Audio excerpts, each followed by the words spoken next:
함께하는 따뜻한 오늘 큐티온. 그런즉 어찌하리요? 우리가 법 아래 있지 아니하고 은혜 아래 있으니 죄를 지으리요? 그럴 수 없느니라. 너희 자신을 종으로 내주어 누구에게 순종하든지 그 순종함을 받는 자의 종이 되는 줄을 너희가 알지 못하느냐? 혹은 죄의 종으로 사망에 이르고 혹은 순종의 종으로 의에 이르느니라. 하나님께 감사하리로다. 너희가 본래 죄의 종이더니 너희에게 전하여 준 바 교훈의 본을 마음으로 순종하여 죄로부터 해방되어 의에게 종이 되었느니라. 너희 육신이 연약하므로 내가 사람의 예대로 말하노니 전에 너희가 너희 지체를 부정과 불법에 내주어 불법에 이른 것 같이 이제는 너희 지체를 의에게 종으로 내주어 거룩함에 이르라. 너희가 죄의 종이 되었을 때는 의에 대하여 자유로웠느니라. 너희가 그때 무슨 열매를 얻었느냐? 이제는 너희가 그 일을 부끄러워하나니 이는 그 마지막이 사망입니다. 그러나 이제는 너희가 죄로부터 해방되고 하나님께 종이 되어 거룩함에 이르는 열매를 맺었으니 그 마지막은 영생이라. 죄의 삭은 사망이요 하나님의 은사는 그리스도 예수 우리 주 안에 있는 영생입니다. 샬롬, 말씀과 함께하는 따뜻한 오늘 큐티온 기도로 시작하겠습니다. 사랑의 하나님 감사합니다. 오늘 함께 주님 말씀으로 함께 묵상의 자리로 나아갑니다. 저희들이 주님 말씀을 알아가고자 할 때에 깨달을 수 있는 지혜를 허락하여 주시고 그 지혜가 저희들의 삶에 들어와 저희들의 삶 가운데 나타낼 수 있는 믿음의 담대함을 허락하여 주옵소서. 예수님의 이름으로 기도드립니다. 아멘.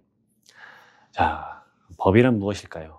때로 우리는 인생을 살아가다 보면은 법이 우선이어야지 하면서 어떤 상황이어서도 그래서는 안 돼 하며 살아가는 경우가 많이 있습니다. 과연 그게 옳은 것일까요? 돌이켜볼 문제 있는 것 같습니다. 법은 정신에서 비롯되었습니다. 그렇기 때문에 법은 최고로 가장 잘하는 것을 나타내서 법이라고 하는 것이 아니라 질서를 유지하기 위한 최소한의 자세로서 일해야 한다라고 정해준 것이 바로 법입니다. 최하위로 요구되는 것이 법이고 최고의 것이라 한다면 단연코 사랑이라고 할 수가 있습니다.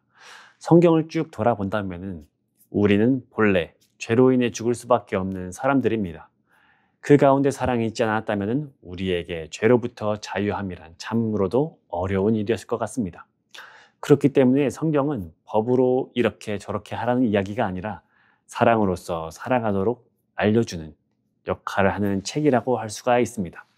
하나님의 말씀으로 살아가다 보면은 다른 이들을 보면서 또한 여러 모습들을 보면서 수많은 것들을 보며 화가 날 수가 있습니다. 또한 다른 이들의 잘못이 눈에 밝힐 수가 있습니다. 의롭게 살아가기 위해서 힘쓰고 노력했기 때문입니다. 하지만 이러한 발버둥 속에서 사람의 힘으로 하려면 아무것도 할 수 없는 것이구나 라는 것을 깨달으면서 하나님만이 선하신 것이구나 라는 것을 깨달으며 나를 붙잡으면서 나아가는 것이 아니라 오직 하나님만이 선하신 분이시구나 라는 것을 깨달으면서 나를 붙잡는 것이 아니라 하나님만 붙잡을 수밖에 없음을 깨닫게 됩니다. 오늘 말씀도 죄에 대하여서 말씀을 하고 있습니다. 그런즉 어찌하리요? 우리가 법 아래 있지 아니하고 은혜 아래 있으니 죄를 지으리요? 그럴 수 없느니야 라고 말하고 있습니다. 단순히 누가 잘못했고 어떠한 죄를 지었느냐가 아니라 그리스도 안에 있는 자들은 법을 넘어간 사람들이 되었다라는 것입니다. 그 법을 넘어갔다라는 것은 범법했다, 위법했다라는 것이 아니라 그 법을 초월하여 초법한 사람들이 되었음을 이야기하고 있습니다. 왜냐하면 하나님의 자녀로 살아가는 이들은 단순히 법 때문에 순종하는 것이 아니라 생명의 본질 자체가 법으로 재단하는 존재가 아니라는 사실이기 때문입니다. 그러한 사람들을 보면서 순종의 종으로 의에 이르느니라 라고 하십니다. 죄를 지으면 죄의 종이 됩니다. 의를 따르는 자들은 의의 종이 될 것입니다. 죄를 지으면 그 주인이 죄가 되며 그 결국은 결국 사망에 이를 것입니다. 죄를 지으면 죄의 종이 되는 것입니다. 의를 행한다면 의의 종이 될 수 있다라는 것이기 때문입니다. 그렇기 때문에 오늘의 말씀, 교훈의 본인 되신 예수님을 함께 따라가야 한다라고 이야기를 하고 있습니다. 오늘 말씀에 보면은 우리의 몸을 의에게 종으로 내주어 거룩함에 이르라 라고 이야기를 하고 있습니다. 의를 담아내는 그릇이 되어라 라고 하고 계시죠. 모든 제품에는 사용 설명서가 있고 그 설명서대로 사용을 할 때 그 물건의 진가가 나오는 것처럼 인간인 우리에게도 사용 설명서가 있는데 그 설명서가 바로 말씀이라고 할 수 있습니다. 말씀대로 살아가는 것이야말로 가장 지혜로운 길이라고 할 수 있기 때문입니다. 다시 돌아와서 이야기를 전합니다. 20절 말씀입니다. 너희가 제 종이 되었을 때에는 의에 대하여 자유로웠느니라. 여기서 자유로웠다라는 것은 원래 선한 존재였음을 이야기하는 것이 아니라 우리는 의에 대하여 무관심한 자로 살아가고 있었기 때문에 죄가 무엇인지 깨닫지도 못하는 이들로서 주의 은혜 가운데 깨달아지고 알아지게 되었다는 사실을 이야기하는 것입니다. 의의 자녀로 살아가게 되는 자들은 의에 대해서 부담을 갖게 될 것입니다. 하나님의 백성이 당연히 하나님의 백성으로 살아가는 부담이 없다면 이상한 일이 아닐 수 없기 때문입니다.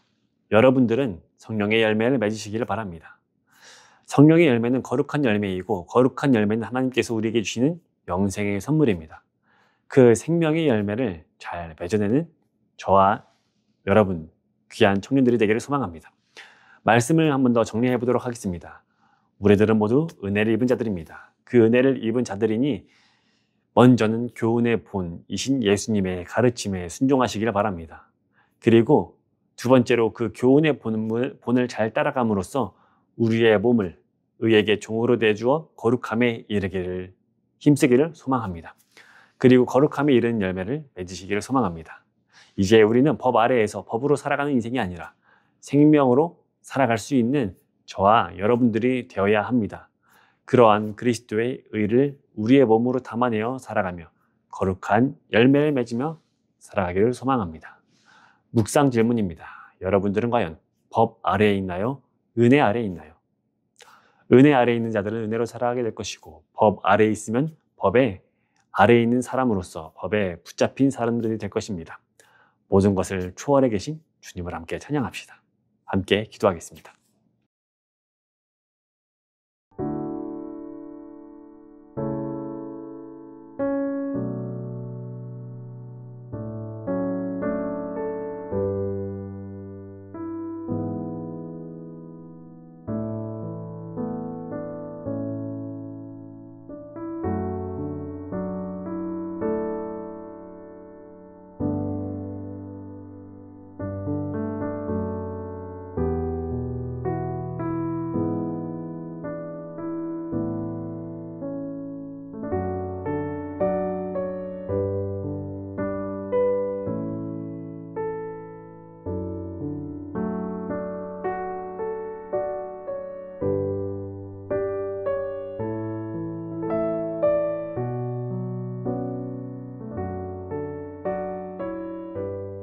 주님의 은혜 가운데 살아가는 과정 가운데 벗어둘 것들 벗어두고 주님을 따라가게 하시고 저희들의 생명이 더 이상 죄가 간장하는 것이 아니라 성령의 역사하심 가운데 살아가게 해주시고 더 이상은 법과 심판 아래에 있는 삶이 아니라 주님의 은혜 아래에 살아가는 주의 자녀들이 되게 해주옵소서. 예수님의 이름으로 기도드립니다. 아멘. 자, 출발이 반이라 했습니다. 오늘은 화요일이니까 반보다 조금 더 왔으니 얼마 남지 않았습니다. 한 주 동안 화이팅입니다.